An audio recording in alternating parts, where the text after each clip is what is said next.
सजा नहीं मिली। और लोअर कोर्ट बेटी फांसी ऑर्डर हो गई, हाई कोर्ट बेटी भी फांसी ऑर्डर हो गया, लेकिन सुप्रीम कोर्ट में अटक रहा है।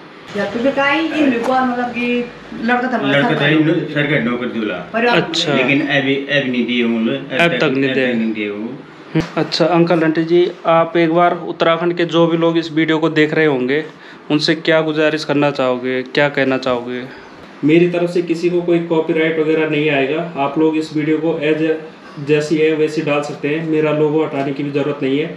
वीडियो को ज़्यादा से ज़्यादा शेयर करें।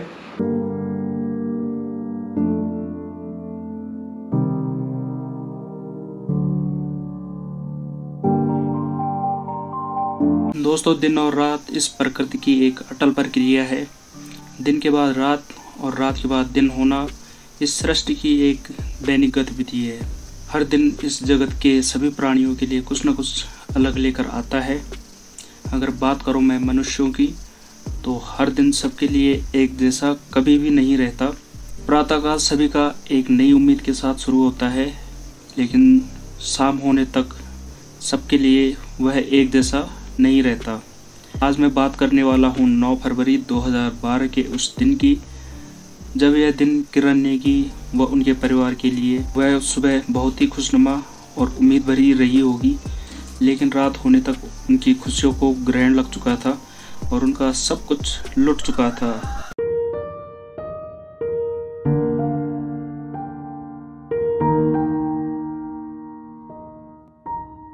किरण नेगी को उत्तराखंड की निर्भया के नाम से जाना जाता है।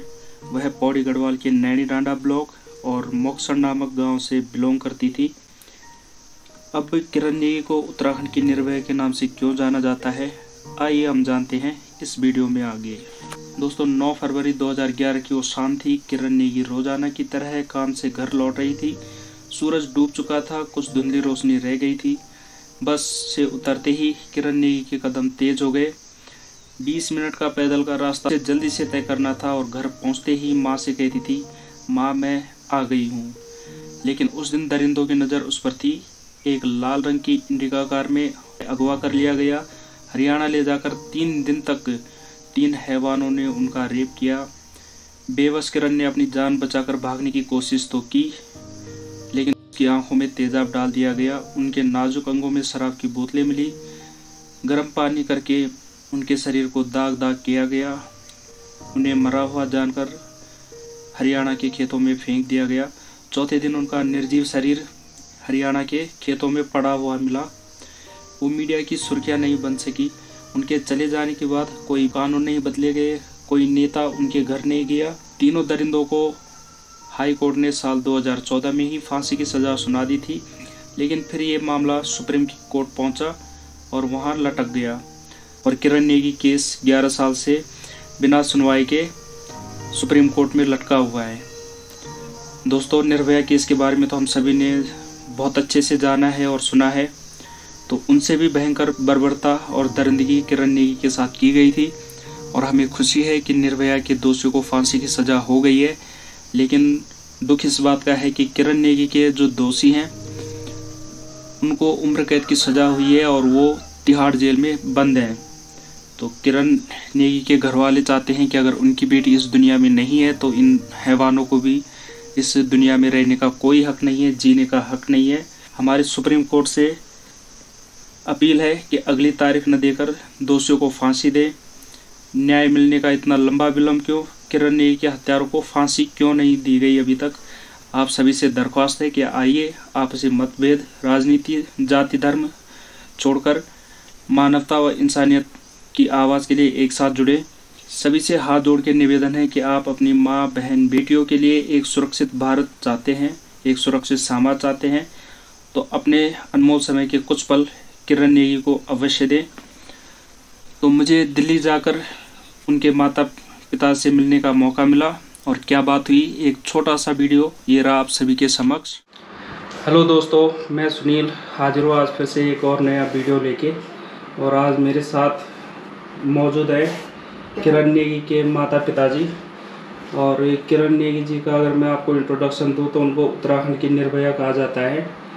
और ऐसा उनके माँ बाप से मैं उस घटना के बारे में जिक्र नहीं करना चाहूँगा, क्योंकि आप लोगों को दुख होगा बार बार वो चीज़ें दोहराने से। कई लोगों ने ये चीज़ इनके केस के बारे में सुना होगा, और नहीं सुना होगा तो निर्भया केस के बारे में लगभग पूरे देश को पता है, और पता है कि उनके साथ क्या हुआ था। उससे भी ज़्यादा भयानक दरिंदगी जो है हमारी बहन किरण नेगी के साथ हुई थी 2012 में, 9 फरवरी 2012 को हुआ था। और अभी मैं आया हूँ उनके घर पे। तो अंकल जी, सबसे पहले आप लोग बता दो, आप अपने इंट्रोडक्शन दे दो गाँव के बारे में, अपना नाम बता दो। मेरा नाम कुंवर सिंह नेगी से, किरण नेगी पिता सुने, और किरण नेगी हमारी लड़की सबसे बड़ी लड़की चाहिए। 9 फरवरी 2012 में मेरे में जो हादसा हुआ चाहिए, वो घटना जो थे आज भी मतलब क्लियर नहीं हुआ है। हाँ, सुप्रीम कोर्ट में पड़ा पेंडिंग, और वो का जो मुलजिम थी तिहाड़ जेल में बंद थी। अच्छा, तिहाड़ जेल में बंद थी। सजा नहीं हुई। और लोअर कोर्ट बेटी फांसी ऑर्डर हो गई, हाई कोर्ट बेटी भी फांसी ऑर्डर हो गया, लेकिन सुप्रीम कोर्ट में अटक रहा है। अच्छा, 2014 में हाई कोर्ट का फैसला आ गया जो, और अब सुप्रीम कोर्ट में रुक रहा है। अच्छा, ठीक। आप अपने गांव के बारे में बता दो। उत्तराखंड में बिलोंग कर दो आप? उत्तराखंड में नैनाडा ब्लॉक से ग्राम मोक्षण बड़ा मोक्षण। हाँ जी। ये दौरान कुछ संगठन, कुछ नेता आप लोगों से कांटेक्ट वगैरह कुछ? ना, संगठन तो जुड़ जाए थी, जुड़े भी आए, पर नहीं तो लोग विशेष ना, मतलब कोई नहीं है भाई। एक तो हमारा मुख्यमंत्री हरीश रावत जी मिला था। अच्छा, जंतर मंतर पे। ठीक। तो हेल्प का चाहिए वे टाइम पर। अच्छा, मतलब कि लड़का था सरकारी नौकरी दिला। अच्छा, लेकिन अभी नहीं दिए हूँ, अब तक नहीं दिए हूँ। वो एक मिड पे देहरादून भी हूँ। अच्छा, लेकिन अब वो एक बात, अब मुख्यमंत्री बदलेगी तो मतलब जब सरकार देगी तो मतलब सरकार कभी बीजेपी का ऐलान, कब कांग्रेस का ऐलान है, लेकिन कोई बात मुख्यमंत्री भी बदलेगी तो हम जगह तक रहेंगे। तो दोस्तों, इस केस को जो है हमें एक आंदोलन का रूप देना होगा, क्योंकि जो आज किरण नेगी के साथ हुआ है वो किसी के साथ भी हो सकता है। और आगे अगर ऐसे लोगों को फांसी नहीं दी जाए, सज़ा नहीं दी जाए, तो लोगों के हौसले बढ़ते रहेंगे और वो ऐसे घिनौने कृत्य करते रहेंगे। ये सिर्फ किरण नेगी और उनके परिवार की समस्या नहीं है, बल्कि ये पूरे हमारे उत्तराखंड की समस्या होनी चाहिए। निर्भया के जो दोषी थे उनको फांसी की सज़ा हो गई, और जो किरण नेगी के दोषी है वो अभी जेल में बंद है, और सुप्रीम कोर्ट में जो है केस पेंडिंग चल रहा है ना। तो मुझे मैसेज के माध्यम से पता चला था, कुछ टाइम पहले तो मुझे खुद नहीं पता था। अभी मुझे 1 साल पहले पता चला था कि किरण नेगी भी कोई थी जिनके साथ ऐसा कुछ हुआ था। तो इसलिए मैंने सोचा एक वीडियो बनाने की पर्पज़ से मैं नहीं आया हूँ, बल्कि मैं अपनी तरफ से एक सहयोग करने आया हूँ कि हमारी बहन किरण नेगी के लिए हमारी तरफ से जो सहयोग हो सकता है वो हम करेंगे। अगर कुछ लोग मेरे चैनल से जुड़े हैं, मेरी वीडियोस देखते हैं, तो प्लीज़ आप लोग इस वीडियो को ज़्यादा से ज़्यादा शेयर कीजिए, और जितना हो सके सब लोग अपना अपना सहयोग उनके माता पिता के साथ देने का कष्ट करें। और जो भी ब्लॉगर मुझे मैसेज करते हैं कि मेरा चैनल देख के उन्होंने चैनल क्रिएट किए हैं या वो ब्लॉगिंग करते हैं, तो प्लीज़ मेरी आप लोगों से भी रिक्वेस्ट है कि इस वीडियो को जो है आप लोग अपने चैनल पे डालिए। मेरी तरफ से किसी को कोई कॉपीराइट वगैरह नहीं आएगा। आप लोग इस वीडियो को जैसी है वैसी डाल सकते हैं, मेरा लोगो हटाने की भी ज़रूरत नहीं है। वीडियो को ज़्यादा से ज़्यादा शेयर करें। किरण नेगी के माता पिताजी मेरे साथ हैं, और पूरा उनसे जानने की कोशिश करेंगे कि अभी सरकार की तरफ से कितनी मदद दी जा रही है। दिल्ली में हमारे उत्तराखंड के 40 से 45 लाख उत्तराखंडी रहते हैं, लेकिन जब जंतर मंतर में धरना प्रदर्शन होता है, इंदिरापुरम में भी कह रहे हो आप, है ना, तो उतने लोग नहीं आते, बहुत कम लोग आते हैं। अगर 40-45 लाख में से 10-15 हज़ार लोग भी अगर जुड़ जाएंगे तो शायद बहुत ज़्यादा अच्छा रिस्पॉन्स मिल सकता है, बहुत अच्छी मदद हो सकती है, सरकार पे दबाव डाला जा सकता है। लेकिन ऐसा नहीं होता।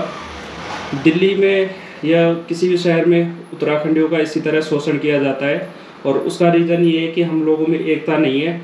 जिस दिन हम लोग एक हो जाएंगे, मुझे लगता है ये शोषण होना बंद हो जाएगा, चाहे वो किसी भी तरीके से हो। तो अब आगे क्या हुआ है, मतलब वकील वगैरह क्या कह रहे हैं? वकील क्या करें, वकील जो है अभी मतलब सरकारी वकील हैं। अब वो जो है कि 7 अप्रैल को जो है लास्ट डेट पड़ी थी कोर्ट की इसमें। अच्छा।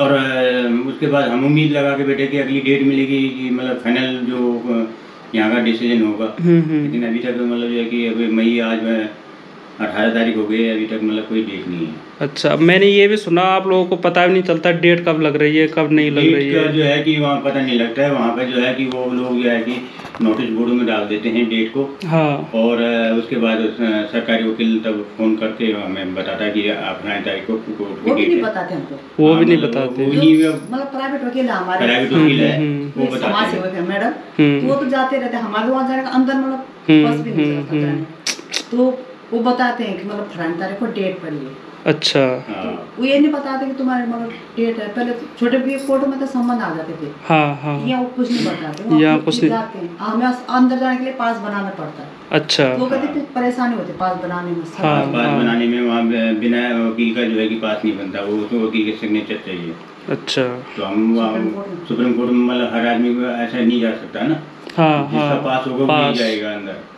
तो अंकल जी अभी आप अपने परिवार के बारे में बताइए लोगों को, आप कौन कौन हैं यहाँ पे और क्या आप काम धाम कर रहे हैं, आय का साधन क्या है? जैसे आय का साधन क्या है, मतलब मैं और मेरे साथ में मेरे 2 बच्चे हैं, मेरी मिसेज है। आय का साधन है कि सिक्योरिटी गार्ड की नौकरी कर रहा हूँ मैं। 10,000 रुपये महीना मिलता है। उसमें भी मतलब इधर उधर जब जाना होता है तो 2 4 5 7 छुट्टी हो जाती तो वो भी कट जाते हैं। वो भी कट जाते हैं। और आज तक कोर्ट आने जाने में बहुत ज़्यादा खर्चा हो गया होगा आप लोगों का। तो हम ही जानते हैं, हमारे दिल जानता है कि मतलब कितना खर्चा होता है, कितना टाइम वेस्ट होता है, कितना टेंशन होता है, मतलब यानी कि कोर्ट कचहरी किसी के लिए ना हो। हाँ बिल्कुल, है ना। और एक खास बात यह है कि आजकल जो न्याय व्यवस्था है वो गरीब लोगों के लिए कम है, पूंजीपतियों के लिए ज़्यादा है। हम लोगों के लिए गरीबों के लिए नहीं है, ना के बराबर है, नहीं के बराबर है। जब सोशल मीडिया में कोई चीज़ बहुत ज़्यादा हाईलाइट होती है तो तब जो है कुछ हो सकता है, और जब तक ऐसे चलता है तो कई केस तो ऐसे होते हैं जो थाने से आगे बढ़ते ही नहीं है, है ना, वही दब जाते हैं। तो प्लीज़ हमारे उत्तराखंड के जितने लोग भी इस वीडियो को देख रहे हो, इसको ज़्यादा से ज़्यादा शेयर करें, अपना सहयोग करें, क्योंकि यहाँ पे भी नजफगढ़ में भी कई उत्तराखंड के भाई बंधु होंगे, कई हमारे पहाड़ के लोग होंगे। तो प्लीज़ आप लोग आगे आए, अपना सहयोग करें। और पहाड़ी जंक्शन के जो व्यूअर्स उत्तराखंड से नहीं भी हैं, बाहर से मेरी वीडियोस देखते हैं, प्लीज़ आप लोग भी आगे आए और हमारी बहन किरण नेगी को जो है न्याय दिलाने में सहयोग करें। और आगे भी हमारा ये प्रयास जारी रहेगा। मेरे से जितना हो सकता है उतना मैं सहयोग कर रहा हूँ, आपसे जितना हो सकता है आप लोग उतना सहयोग करें। और मैं बता रहा हूँ जैसे आपको कि 1 साल भर पहले तक भी मुझे इस केस के बारे में पता नहीं था कि किरण नेगी भी कोई थी, लेकिन आजकल सोशल मीडिया का ज़माना ये है कि सब पता चल जाता है कि जंतर मंतर में प्रदर्शन हुआ, लोगों ने कैंडल मार्च भी निकाले थे, लेकिन इस सब से बहुत ज़्यादा फर्क नहीं पड़ रहा है। जब तक ज़्यादा संख्या में लोग नहीं जुड़ेंगे तो प्लीज़ आगे आएँ और ज़्यादा से ज़्यादा संख्या में जुड़े और बहन किरण नेगी को न्याय दिलाने में सहयोग करें। अच्छा अंकल आंटी जी, आप एक बार उत्तराखंड के जो भी लोग इस वीडियो को देख रहे होंगे उनसे क्या गुजारिश करना चाहोगे, क्या कहना चाहोगे, जो दिल्ली में रह रहे हैं या उत्तराखंड में रह रहे हैं, क्या कहना चाहोगे आप उनसे? कहना चाहिए उत्तराखंड के भाई बहनों को हमारा साथ देता है कि उनको उन दरिंदों को सजा मिले, फांसी मिलेगी, फांसी मिले, बिल्कुल हमारी बिटिया को न्याय मिले। बिटिया तो सबकी है, हम तो खाली मतलब जन्म देने के माँ बाप हैं। हाँ जी, तो यही चाहते हैं कि जैसे भी अब सबको पता चलता है कि मतलब तारीख है कोर्ट, वो उम्र कैद में करने वाले हैं फांसी की सजा को। अच्छा, तो हम चाहते हैं उनको फांसी मिले, फांसी मिले। ठीक, उसको जब मेरे लड़के को जिंदा नहीं छोड़ा, उनको जीने का हक नहीं है उनको, तो बल्कि उसी वक्त चौराहे पे मार देना चाहिए था। तो यही मतलब जैसे लोगों से, भाई बहनों से कि थोड़ा हमारा साथ जुड़े, बिल्कुल। और जो किरण नेगी के साथ हुआ है वो किसी और के साथ ना, बिल्कुल हम जैसे न तड़पे माँ बाप। हाँ जी, हाँ जी। 11 साल कम नहीं होते माँ के लिए। माँ के लिए बिल्कुल, मतलब हर समय हर पल वही याद, वही ख्याल, वही बात मतलब मन में घूमती रहती है। बिल्कुल, इसीलिए मैंने आपको डिटेल में नहीं पूछा कि क्या हुआ था, क्योंकि मैं आपके वो जख्म दोबारा वो नहीं करना चाहता ना, है ना। बहुत दर्द होता है, बहुत दर्द होता है। मुझे जिस पर बीते ना उसी को पता लगता है। उसी को पता लगता है, बिल्कुल कांटा चुभेगा दर्द उसी को पता लगता है। बिल्कुल। अगर उन दरिंदों को फांसी हो जाती है या नहीं होती, फिर भी किरण वापस आने वाली तो है नहीं, लेकिन जो उनके साथ हुआ वो किसी और के साथ ना हो, ऐसा हम लोग प्रयास कर सकते हैं। और आज अगर ऐसे लोगों को सज़ा नहीं हुई तो लोगों के हौसले ऐसे बढ़े रहेंगे और वो आगे भी ऐसा करते रहेंगे। तो मैं भी और उनके माता पिता भी, सब लोग यही उम्मीद करेंगे कि आप लोग ज़्यादा से ज़्यादा जुड़ेंगे। और कोर्ट की तारीख कब लगती है अगर आप बता दो तो उस वक्त कोर्ट की तारीख हमें कोर्ट की तारीख का पता ही नहीं लगता। 7 मई को जंतर मंतर में हर साल मेरे ख्याल से, है ना, हर कैंडल मार्च कभी कभी वो भी अगर कोई संगठन आगे आ गया तो बीच में आ जाता है। बिल्कुल। और पहले शायद कुछ लोग जुड़े थे, अब वही है कि लोग भी थोड़ा इतना बिजी हैं या कुछ लोगों को पता नहीं है, सीधी बात ये है। मुझे खुद जैसे इस बारे में बहुत ज़्यादा पता नहीं था। जैसे जैसे अब सोशल मीडिया पे ये चीज़ें हाईलाइट होती है तो मैं स्पेशली मुझे बहुत दुख हुआ और मैं इसलिए यहाँ मिलने के लिए आया हूँ। और मेरी तरह जो लोग इस केस से अनजान हैं, मैं उनको इस केस के बारे में बताने के लिए आ रखा हूँ कि क्या सिचुएशन है, क्या उनके माँ बाप पे गुजर रही है और किस हाल में वो जी रहे हैं।